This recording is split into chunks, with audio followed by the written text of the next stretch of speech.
When it comes to single action Army replica revolvers, Uberti beats Pietta every time, and I'm going to explain why. First of all, when we're talking about single action revolver replicas, the Italian clones, there's Uberti and Pietta, the predominant ones, the only ones I know of. Think about some of the classic Western movies you've heard of, like True Grit, Outlaw Josie Wales, Tombstone, all the Sergio Leone movies. Those revolvers were Ubertis, and for a good reason. But that's not the reason that Uberti consistently beats Pietta. Let's talk about fit and finish.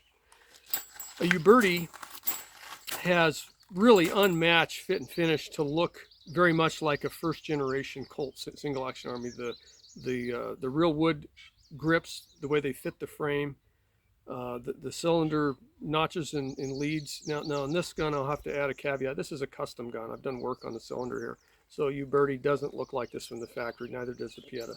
I didn't have a Uberti cylinder that was uncut, so I had to use this one. But the notches on a Uberti are exactly like a first generation Colt. You know, the 1873, the early first generations. I'm not sure if it's like the late first generation, but it's very much like the original Western gun. The fit and finish is just excellent, unmatched. You compare that to a Pietta, and the primary difference on the Pietta Great Western 2 is the grips. You know, the grips are cheap. They're plastic. You know, that's a place where Pietta cuts corners. And I mean, the fit is okay, but I mean, they're plastic. They feel like plastic. They just don't have that authentic feel. You know, but that's not the reason why Uberti consistently beats Pietta. I'm going to explain exactly why Uberti consistently beats Pietta. And the reason is marketing. Uberti knows how to promote their product. And that's why when you look on you look at the balance of YouTube videos, the number of views that are on there and so forth, you get the impression that Uberti makes a better gun. And if you talk to people, you know, I talk to people in the comments that shoot these guns, and it's very much lopsided. Everybody says Uberti's the best. And I've talked to cowboy action shooters, and that's the same feedback I get from them. If they're not shooting a Ruger Vaquero, they're usually shooting a Uberti, and they believe that Uberti is better than Pietta. So the perception, the marketing, the selling of their guns is definitely superior to Pietta in every way. Now let's talk about some of the interior parts on the guns.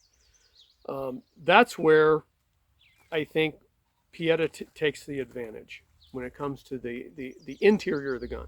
The exterior of the gun, the Uberti looks more like the Colt single action Army, the first generations in particular. The Pietta looks more like a second generation, the way that the notches and leads are cut, which is cut better, because the first generation Colts, that notch was not cut to a 10-degree angle. I have to look it up what it was cut to, but it was a shallower angle. By cutting it to 10 degrees, they're taking full advantage of the amount of metal that's available between the chamber and the outside of the wall here by going the 10 degrees. So it's just a slightly deeper notch. It's a more correct notch. It's a more efficient notch, and it allows the gun to operate better. So that's an area where Pietta has an improvement. Another major improvement is where the ejection housing attaches to the barrel. And on the Ubertis, all the Ubertis that I've taken them apart, this ejection housing screw is screwed directly to the barrel. And on a 45 Colt, if you take a look at that, there's not much space here to work with. So that screw going directly into the barrel can turn just a little bit over one time. It's one turn of that screw, and that's tight. And because of that part will fail sooner or later. If you shoot the gun enough times on a Uberti, it will fail. And the same thing happened on the Colt single action Armies, the early ones. By the late 1870s, according to Snapper, they I think he's the one who told me that, they corrected that and they put a lug in there. Okay, what they did is they machined out a space, they soldered in a lug, and then they could put more threads in the lug so that the screw is firmly attached. It gets several turns, not just one turn, and it stopped that failure. So Colt fixed that way back in 1878 or 80 in the early years. Uberti still does it that way because it saves a step in manufacture, so it's cheaper. Pietta doesn't do it that way. They do it like cold.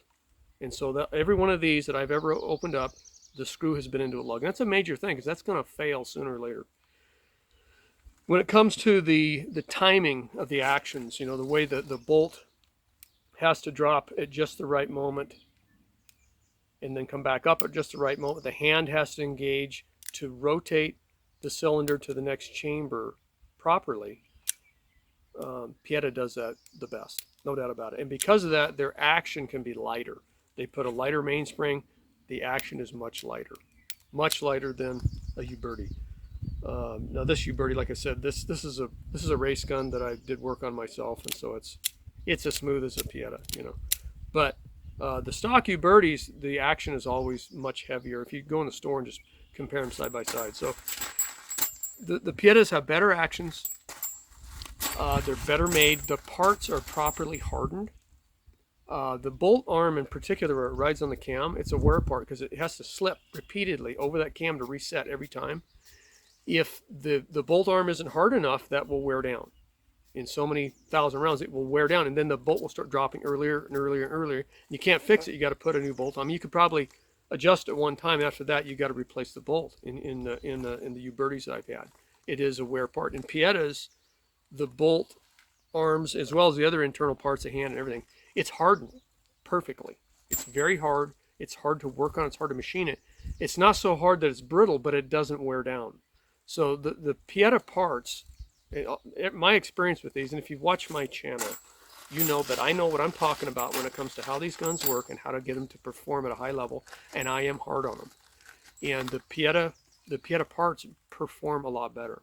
So the short story, the cutting to the chase here, Pietta guns are far superior to Ubertis in every way, other than the fit and finish and the grips.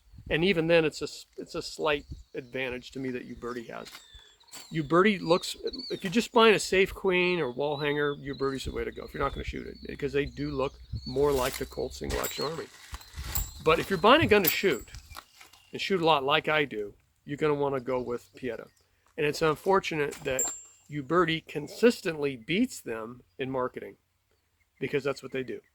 And I hope that changes. I think that Pietta has the better product. I think if they marketed it properly, the reputation would exceed Uberti eventually, as it should. So thanks for tuning into this video. I know it was a bit of a surprise. In the first couple of minutes, I was explaining how Uberti beats Pietta, and they do beat them. That being said, you're not going to see me buying a Uberti. I'm going to buy Pietta every time. So, well, listen, if you enjoyed this video, I want to invite you over to my Rumble channel, because I have extended discussion over there about the single action armies that I have and how I get them to run so well, and the more detail on that and things I think you'd enjoy if you're really into this subject.